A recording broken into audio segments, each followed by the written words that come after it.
Hello guys, welcome to my YouTube channel B R K classes. और हम कर रहे हैं एनसीईआरटी मैथ बुक क्लास 10 और चैप्टर है फिफ्थ अर्थमेटिक प्रोग्रेशन और एक्सरसाइज है 5.1 और आज हम करेंगे उसका question number 4।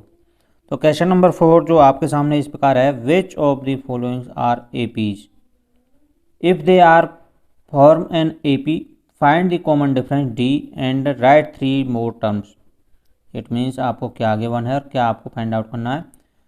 Which of the followings are AP, यानी ये बताना है कि ये कौन कौन से जो हमें टर्म्स दी हुई हैं, कौन कौन से जो क्वेश्चन हैं वो एपी की फॉर्म में है, यानी अर्थमेटिक प्रोग्रेशन की फॉर्म में है।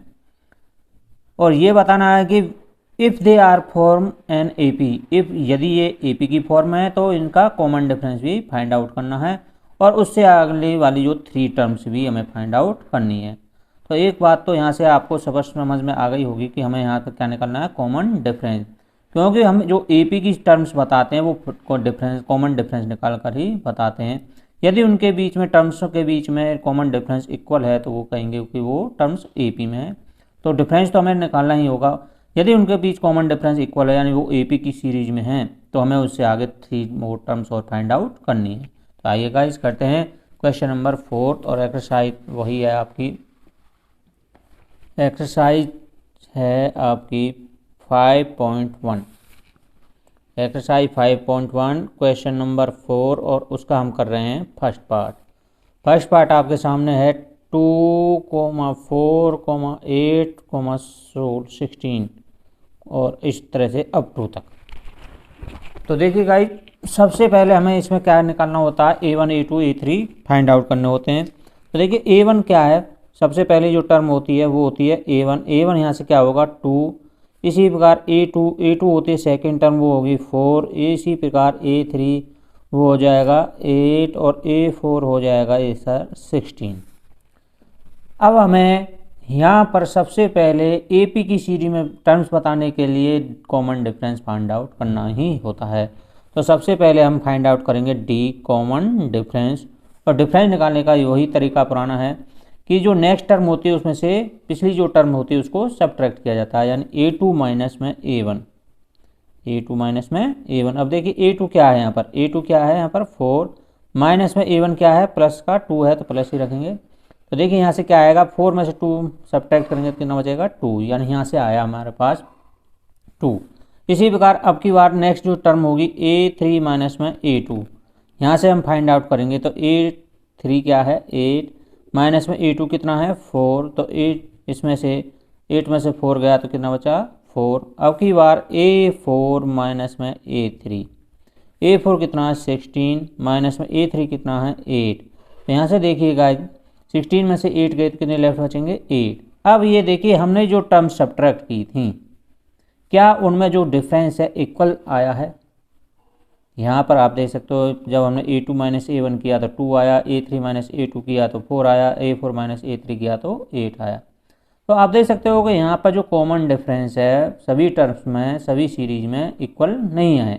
तो यहाँ पर जब डिफरेंस कॉमन डिफरेंस इक्वल नहीं है तो जो हमें दी गई जो टर्म्स हैं वो एपी की सीरीज में नहीं है। तो अब वो आपको यहाँ पर लिखना है। जब कॉमन डिफरेंस इक्वल नहीं है तो डिफरेंस भी नहीं बता सकते। तो यहाँ लिखेंगे हैंस कॉमन डिफरेंस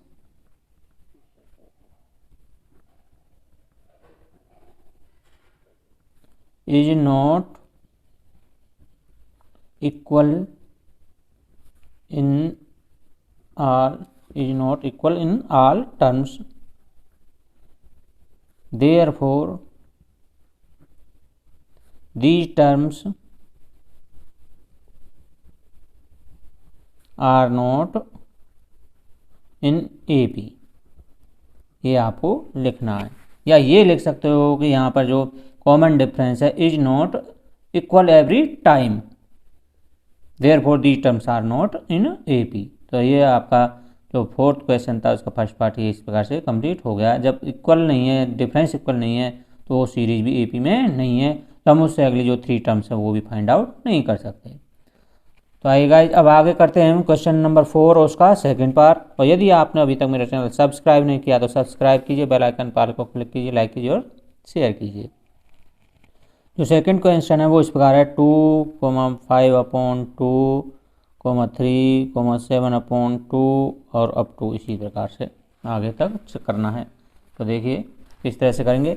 सबसे पहले वही आपको A1 क्या होता है फर्स्ट टर्म, इसी प्रकार A2 सेकंड टर्म, A3 वो क्या होती है थर्ड टर्म, और A4 यहाँ पर कितना है 7/2 है।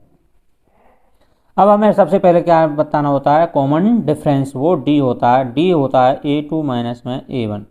हमें AP की सीरीज में बताने के लिए डिफरेंस निकालना ही होता है, जब भी हम बता सकते हैं कि इस सीरीज में AP की सीरीज में है या नहीं है। तो A2 कितना यहाँ से 5/2 है, माइनस में A1 कितना यहाँ से 2, तो इसके भी क्या कर लेंगे अपोन में 1। जब इसके अपोन में 1 करेंगे तो इनका एलसीएम लेंगे, तो ये 1 और 2 का एलसीएम कितना आएगा 2 से इसको डिवाइड करेंगे तो कितनी बार जाएगा 1 की मल्टीप्लाई 5 से तो 5 हो जाएगा, 1 की इससे डिवाइड भाग करोगे तो कितनी बार जाएगा 2 बार, 2 की 2 से करेंगे तो 4, तो 5 में से 4 गया तो 1/2। यहाँ से A2 माइनस A1 आपका आ गया 1/2। इसी प्रकार आगे नेक्स्ट करेंगे A3 माइनस में A2। अब देखिए A3 कितना है 3, माइनस में A2 कितना है 5/2, तो इसके अपॉन में 1 कर लेंगे। जब इनका एलसीएम लेंगे 1 और 2 का एलसीएम कितना आएगा 2, 1 से डिवाइड करोगे 2 टाइम्स, 2 की 3 से मल्टीप्लाई करोगे 6 हो जाएगा, 2 से 1 की 5 हो जाएगा 5, तो 6 में से 5 गया तो क्या बचा 1/2। तो यहाँ पर A3 माइनस A2 का डिफरेंस कितना आ गया 1/2।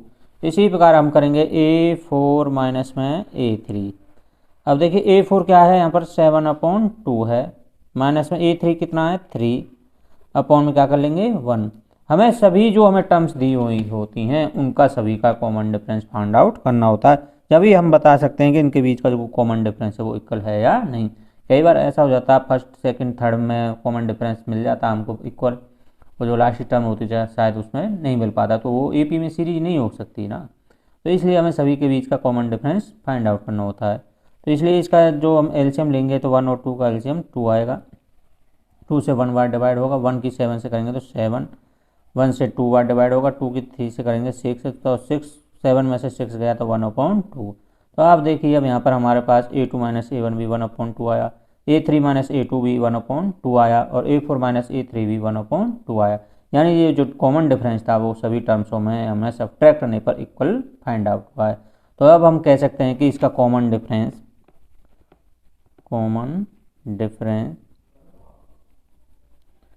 D इज इक्वल टू कितना है इसका 1/2। तो देयरफॉर जब कॉमन डिफरेंस इक्वल है तो therefore these terms are in AP series, in AP arithmetic progression की सीरीज में है। अब बात आती है कि AP की सीरीज में है तो इससे आगे के हमें 3 टर्म्स भी फाइंड आउट करनी है। तो देन नेक्स्ट 3 टर्म्स क्या होंगी वो अब हमें फाइंड आउट करनी है, यानी उनमें हमें ऐड करना है डिफरेंस कितना +1/2। तो देखिए जो हमारे पास 4th टर्म थी वो थी 7/2, तो अब की बार हमें देखिए 1 2 3 4, अब की बार जो टर्म आएगी वो होगी A5, तो नेक्स्ट में होगा A5 क्या होगा जो 4th टर्म है 7/2, ये 4th टर्म है 7/2, इसमें हम प्लस कर देंगे जो कॉमन डिफरेंस हमारे पास आया है इसको उसमें प्लस कर देंगे, क्योंकि ये प्लस का है तो प्लस ही होगा। तो देखिए इसका गाइस हम जब एलसीएम लेंगे तो वो क्या आ गया, इसका एलसीएम आएगा 2 से 1 की 7 से 7 प्लस में 2 से 1 डिवाइड हो जाएगा 1 बार, 1 की 1 से करेंगे 1, तो 7 और 1 कितने हो जाएंगे 8/2, 2 से कितनी बार चले जाएगा 4, तो यहाँ पर A5 आ गया आपका 4। एक सीधा तरीका भी है, जब इनके जो नीचे जो है 2 इक्वल है तो ऊपर ले जुड़ जाते हैं, ऊपर ले हम प्लस कर लेते हैं, 7 और 1 8 हो जाएगा, 8/2 और डिवाइड करने पर 4 आ जाएगा। अब इसी प्रकार हमें क्या फाइंड आउट करना है A6 फाइंड आउट करना है। 3 टर्म्स बतानी है, तो फर्स्ट टर्म फाइंड आउट की है, तो A6 क्या होगा जो A5 है, A5 ये है 4, उसमें 1 डिफरेंस कॉमन डिफरेंस कितना था 1/2, ये हम इसमें ऐड कर देंगे। तो देखिए गाइस इसका जब हम एलसीएम लेंगे तो 1 और 2 का एलसीएम कितना आएगा 2, 1 से कितनी बार डिवाइड होगा 2, 2 की 4 से करेंगे तो 8 प्लस में 2 2 जा 4, 4 की 1 से करेंगे तो 4 हो जाए, 2 से 8 डिवाइड होगा 1 बार, 1 की 1 से करेंगे तो 1 बार 1 टाइम्स, देखिए 8 और 1 कितना हो जाएगा 9/2, तो यहाँ से हमें 1 6 मिल गया है। अब आगे गाइज हमें करना है ए थर्ड 3 टर्म्स बतानी, तो हमने फर्स्ट सेकंड तो ये फाइंड आउट कर लिया। इसी प्रकार गाइज यहाँ से देखिए हम A7 भी फाइंड आउट करेंगे।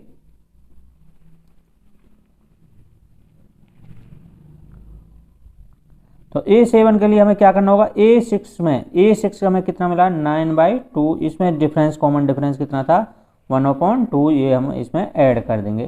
तो देखिए एलसीएम 2 आएगा, 2 से 1, 1 की 9 से करेंगे तो 9 प्लस में 2 से 1, 1 की 1 से करेंगे तो 9 और 1 कितना हो गया 10, 10/2, 2 2 जा 2 5 जा 10, तो यहाँ पर हमें कितना मिलेगा A7 5।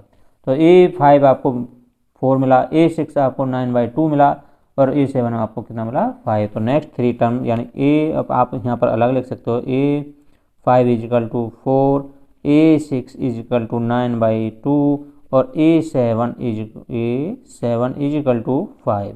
तो ये टर्म्स आपने जो 3 टर्म्स थी वो फाइंड आउट कर दी हैं। तो इस प्रकार गाइस हमने क्वेश्चन 4 और उसका सेकंड पार्ट कंप्लीट कर दिया है।